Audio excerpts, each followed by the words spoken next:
Om Gam Ganpate Namaha. Om Sai Ram. Chapter 2. It deals with objective of writing the work, incapacity and boldness in the undertaking, hot discussion, conferring significant and prophetic title of Hematpan, and the necessity of a guru. In the last chapter, the author mentioned in the original Marathi book that he would state the reason that led him to undertake the work and the persons qualified to read the same and such other points. Now in this chapter, he starts to tell the same. Object of writing the book. In the first chapter, I described Sai Baba's miracle of checking and destroying the epidemic of cholera by grinding wheat and throwing the flour on the outskirts of the village. I heard other miracles of Sai Baba to my great delight, and this delight burst forth into this poetic work. I also thought that the description of these grand miracles of Sai Baba would be interesting and instructive to his devotees and would remove their sins. And so I began to write the sacred life and teachings of Sai Baba. The life of the saint is neither logical nor dialectical.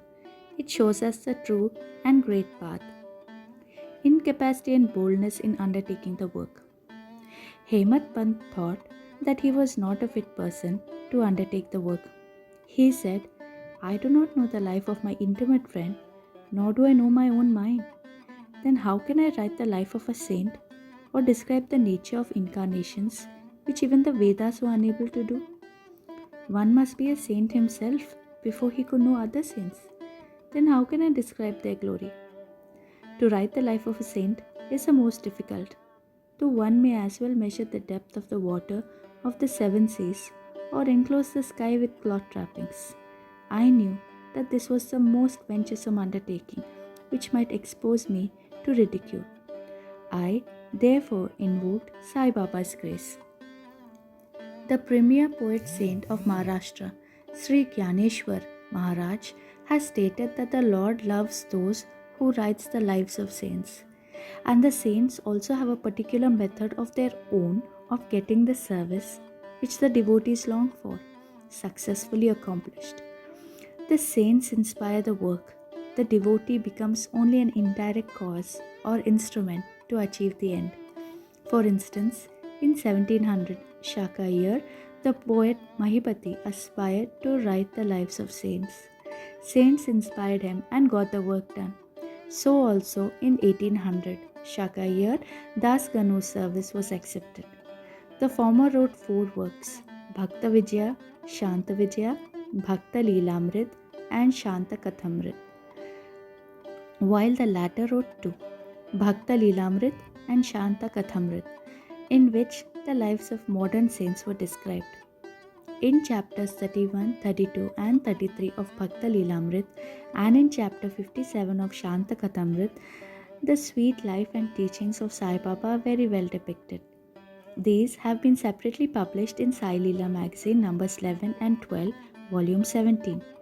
The readers and the listeners are advised to read these chapters. So also, Sai Baba's wonderful Leelas are described in a small decent book named Sri Sainath Bhajanamala by Mrs. Savitri Bai Raghunath Tendulkar of Bandra. Das Ganu Maharaj also has composed various sweet poems on Sai Baba. A devotee named Amidas Bhavani Mehta has also published some stories of Sri Baba in Gujarati. Some numbers of Sainath Prabha, a magazine published by Dakshina Bhiksha Sanstha of Shirdi, are also published. Then the question of objection comes in that while so many works regarding Sai Baba are extant, why should this Satcharitra be written and where is its necessity? The answer is plain and simple. The life of Sai Baba is as wide and deep as the infinite ocean, and all can dive deep into the same and take out precious gems of knowledge and bhakti and distribute them to the aspiring public. The stories, parables and teachings of Sai Baba are very wonderful. They will give peace and happiness to the people who are afflicted with sorrows and heavily loaded with miseries of this worldly existence. And they also bestow knowledge and wisdom both in the worldly and in spiritual domains. If these teachings of Sai Baba, which are as interesting and instructive as the Vedic lore, are listened to and meditated upon, the devotees will get what they long for, that is, union with the Brahman, mastery in Eightfold Yoga, bliss of meditation, etc. So I thought that I should call these stories together. That would be my best upasana. This collection would be most delightful to those simple souls whose eyes were not blessed with Sai Baba's darshan. So I set about collecting Sai Baba's teachings and expressions, the outcome of his boundless and natural self-realization. It was Sai Baba who inspired me in this matter. In fact, I surrendered my ego at his feet and thought that my path was clear and that he would make me quite happy here and in the next world. I could not myself ask Sai Baba to give me permission for this work, so I requested Mr. Madhavrao Deshpande, alias Shama, Baba's most intimate devotee, to speak to him for me. He pleaded for my cause and said to Sai Baba, "This Anna Sahib wishes to write your biography. Don't say that you're a poor begging fakir and there's no necessity to write it. But if you agree and help him, he will write, or rather, your grace will accomplish the work. Without your consent and blessing, nothing can be done successfully." When Sai Baba heard this request, he was moved and blessed me by giving me his buddhi and placing his boon-bestowing hand on my head and said, "Let him make a collection of stories and experiences. Keep notes and memos. I will help him. He is only an outward instrument. I should write myself my autobiography and satisfy the wishes of my devotees. He should get rid of his ego and place it at my feet. He who acts like this in life, him I help the most. What of my life stories? I serve him in his house in all possible ways. When his ego is completely annihilated and there is left no trace of it, I myself shall enter into him and shall myself write my own life. Hearing my stories and teachings will create faith in devotees' hearts and they will easily get self-realization and bliss. Let there be no insistence on establishing one's own view, no attempt to refute others' opinions, no discussions of pros and cons of any subject. So said Sai Baba. The word discussion put me in mind of my promise to explain the story of my getting the title of Hemad Pant, and now I begin to relate the same. I was on close friendly terms with Kaka Sahib Dikshit and Nana Sahib Chandorkar. They pressed me to go to Shirdi and have Baba's darshan, and I promised them to do so. But something in the interval turned up which prevented me from going to Shirdi. The son of a friend of mine at Lonavala fell ill. My friend tried all possible means, physical and spiritual, but the fever would not abate. At length, he got his guru to sit by the bedside of his son, but this too was of no avail. Hearing this, I thought, what was the utility of the guru if he could not save my friend's son? If the guru can't do anything for us, why should I go to Shirdi at all? Thinking in this way, I postponed my Shirdi trip. But the inevitable must happen, and it happened in my case as follows. Mr. Nana Sahib Chandorkar, who was a Prant officer, was going on tour to Basan. From Thana, he came to Dadar and was waiting for a train bound for Basan. In the meanwhile, a Bandra local turned up. He sat on it and came to Bandra and sent for me, and took me to task for putting off my Shirdi trip. Nana's argument for my Shirdi trip was convincing and delightful, and so I decided to start for Shirdi the same night. I packed my luggage and started for Shirdi. I planned to go to Dadar and there to catch the train for Manmad. So I booked myself for Dadar and sat in the train. While the train was to start, a Mohammedan came hastily to my compartment and, seeing all my paraphernalia, asked me where I was bound to. I told him my plan. He then suggested that I should straight go to Boribandar and not get down at Dadar, for the Manman mail did not get down at Dadar at all. If this little miracle or Leela had not happened, I would not have reached Shirdi next day as settled, and many doubts would have assailed me. But that was not to be. As fortune favoured me, I reached Shirdi the next day before 9 or 10 a.m. Mr. Bhav Sahib, Kaka Dikshit, was waiting for me there. This was in 1910 when there was only one place, Satyaswada, for lodging pilgrim devotees. After alighting from the Tanga, I was anxious to have darshan. Then the great devotee, Tatya Sahib Nulkar, returned from the masjid and said that Sai Baba was at the corner of the Vada. Then I should first get the preliminary darshan and then after bath see him at leisure.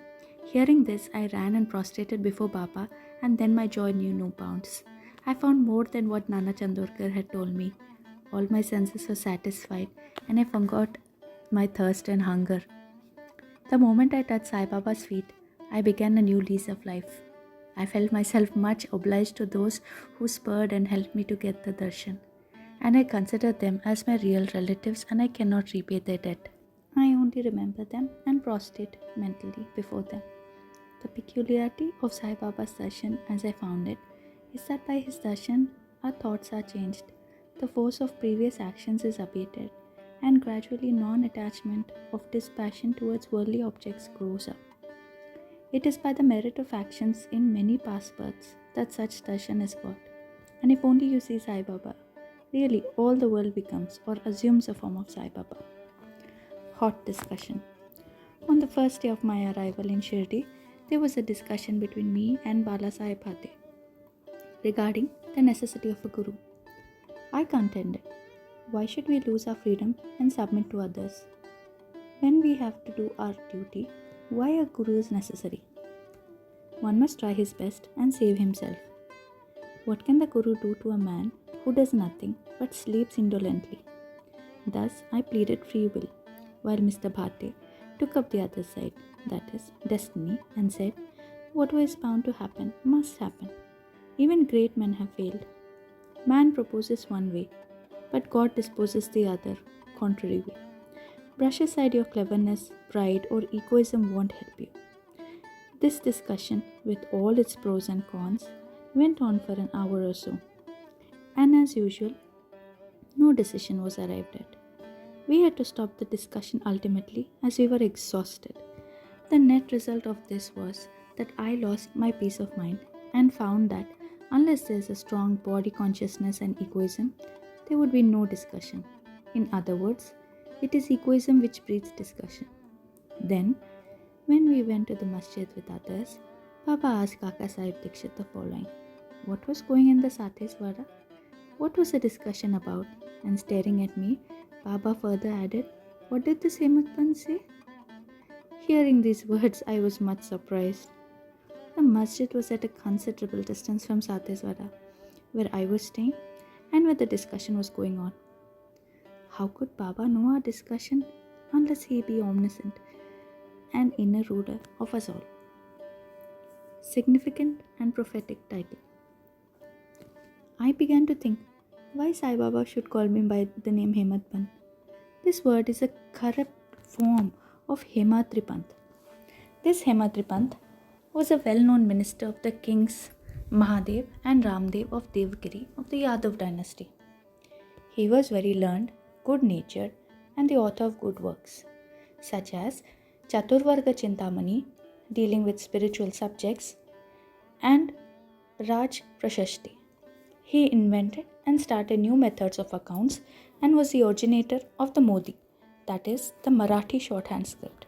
But I was quite the opposite, an ignoramus and of dull, mediocre intellect, so I could not understand why the name or title was conferred upon me. But thinking seriously about it, I thought that the title was a dart to destroy my ego, so that I should always remain meek and humble. It was also a compliment paid to me for the cleverness in the discussion. Looking to the future history, we think that Baba's word, calling Mr. Dhabolkar by the name Hemant Pant, was significant and prophetic, as we find that he looked after the management of Sai Sansthan very intelligently, kept nicely all the accounts, and was also the author of such a good work, Sai Satcharitra, which deals with such important and spiritual subjects as Jnana, Bhakti, and dispassion, self-surrender, and self-realization. About the necessity of a guru. Hemant Pant has left no note, no memo about what Baba said regarding this subject, but Kaka Sahib Dikshit has published his notes regarding this matter. Next day after Hemant Pant's meeting with Sai Baba, Kaka Sahib went to Baba and asked whether he should leave Shirdi. Baba said, yes.